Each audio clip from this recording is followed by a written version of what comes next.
प्रिय राहुल गांधी जी, आपके लिए एक लेटर पढ़ रहा हूं। आप भारत के लीडर ऑफ अपोजिशन हैं। आप मोहब्बत की दुकान की बात करते हैं, यानी कि देश में मोहब्बत की बात करते हैं। लेकिन राहुल गांधी जी, आपसे एक शिकायत है। ये शिकायत सिर्फ मेरी शिकायत नहीं है, बल्कि समस्त भारत के मुसलमानों की शिकायत है। अभी आपके ट्विटर हैंडल को देख रहा था कि आप कितने ज़्यादा एक्टिव हैं। हमने देखा कि आप रोज़ कुछ न कुछ ट्वीट कर रहे हैं। मोहब्बत की बात तो आप करते ही हैं, लेकिन आपकी मोहब्बत इतनी ज़्यादा खोखली क्यों है?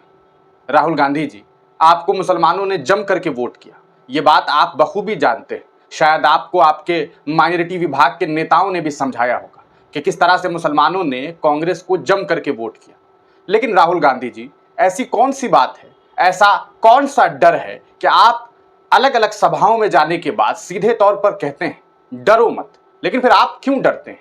राहुल जी, आखिर ऐसी आपकी कौन सी मजबूरी है कि महाराष्ट्र में एक मुसलमान बुजुर्ग व्यक्ति को चलती ट्रेन के अंदर एक भीड़ के द्वारा मारा जाता है? कुछ कथित हिंदुत्ववादी के ठेकेदार नौजवान लड़के जो हैं, वो उस बुजुर्ग व्यक्ति को मारते हैं, पीटते हैं, उनके कपड़ों को फाड़ देते हैं बीफ के नाम पर। आप तो खुद कहते हैं ना कि प्रधानमंत्री मोदी जी ने बीफ के नाम पर चंदा बटोरा है। तो फिर राहुल जी, ऐसी आपकी कौन सी मजबूरी है कि एक मुस्लिम बुजुर्ग व्यक्ति को इस तरह से ट्रेन में मारा गया, पीटा गया, उनकी लिंचिंग की कोशिश की गई, लेकिन आप बोल नहीं रहे? आपने एक ट्वीट तक नहीं किया। आप ये भी नहीं लिख सके कि ऐसा नहीं करना चाहिए। आप कम से कम यही तो कह देते कि ये गुंडागर्दी है, ये जो चीज हो रहा है, ये कहा सकता है पूरी तरीके से जो घटना घटित हुई ट्रेन के अंदर, चलती ट्रेन में, वो नहीं होनी चाहिए थी। राहुल गांधी जी, आप तो कम से कम हरियाणा के बारे में लिख ही सकते थे ना। हरियाणा में तो अभी आपकी हुकूमत भी नहीं है। आप लिख सकते थे ना कि किस तरह से दादरी में एक मुस्लिम नौजवान साबिर मलिक को एक भीड़ जो है वो मारती है, मारते मारते मार देती है। असीरुद्दीन को इतना मारती है कि उसे अस्पताल पहुंचा दिया जाता है, और वहीं पर साबिर मलिक को गाय के गोश्त खाने के नाम पर, यानी कि गौ मांस के खाने और पकाने के नाम पर उस शख्स की पिटाई की जाती है।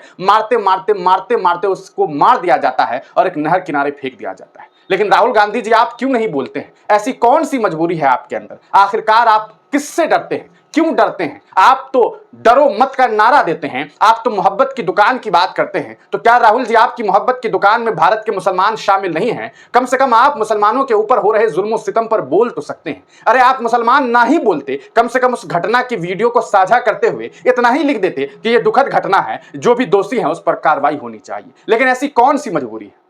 क्या आपके अल्पसंख्यक विभाग के जो चेयरमैन हैं, यानी कि इमरान प्रतापगढ़ी साहब, आपको उन्होंने सूचित नहीं किया? आपने क्या ट्विटर पर नहीं देखा कि किस तरह से all eyes on Indian Muslim जो है वो ट्रेंडिंग में है? क्या आप ट्विटर का इस्तेमाल नहीं करते? क्या आप ट्रेंड को चेक नहीं करते? क्या आप तक ये जानकारी नहीं पहुंची? ये भी बहाना आप नहीं बना सकते ना, क्योंकि आज के इस दौर में कौन है जिसे इस बारे में खबर नहीं कि देश में क्या कुछ हो रहा है? आखिरकार आपके इमरान प्रतापगढ़ी साहब का भी मैं ट्विटर हैंडल देख रहा था। उन्हें एक वीडियो मिला तो कम से कम उन्होंने उस वीडियो को साझा करते हुए उस घटना पर जो है निंदा जो है अपनी उन्होंने की है कि किस तरह से महाराष्ट्र में एक मुस्लिम व्यक्ति के साथ, एक बुजुर्ग व्यक्ति के साथ जो है बदसलूकी हुई। शायद इमरान साहब अभी गाजीपुर में घूम रहे हैं, गाजीपुर में मंचों पर जा रहे हैं। अभी वो लंदन होते हुए देश में पहुंचे हैं और फिर अभी वो अपने राजनीतिक दौरे पर हैं, इसलिए शायद अभी तक उन तक ये खबर नहीं पहुंची है कि हरियाणा में किस तरह से एक मुस्लिम नौजवान को जो है वो मारा गया, मारते मारते मार दिया गया। अभी तक तो ट्वीट उन्होंने नहीं किया है। अभी समय जो है वो 4:26 हो रहे हैं, लेकिन अभी तक ट्विटर पर उन्होंने हरियाणा के उस मुसलमान व्यक्ति के बारे में ट्वीट नहीं किया। खैर, हो सकता है कि वो आने वाले कुछ घंटों में ये ट्वीट करें। लेकिन राहुल जी, महाराष्ट्र के मामले को तो लगभग 3 दिन गुजर चुके, वीडियो सामने है, तमाम तस्वीरें सामने हैं, फिर क्यों नहीं लिख रहे? किससे डरते हैं आप? कौन है जो आपको डरा रहा है? डरिए मत। देश के संविधान को हाथों में रखने वाले व्यक्ति को डरना नहीं चाहिए। या फिर आप किसी से डर रहे हैं? अगर डर रहे हैं तो बोलिए, ताकि आपकी डर को हम ये जनता, देश की जनता कम कर सके, क्योंकि ये देश एक संवैधानिक देश है। यहाँ डरने की कोई ज़रूरत नहीं है। कृपया डरिए मत।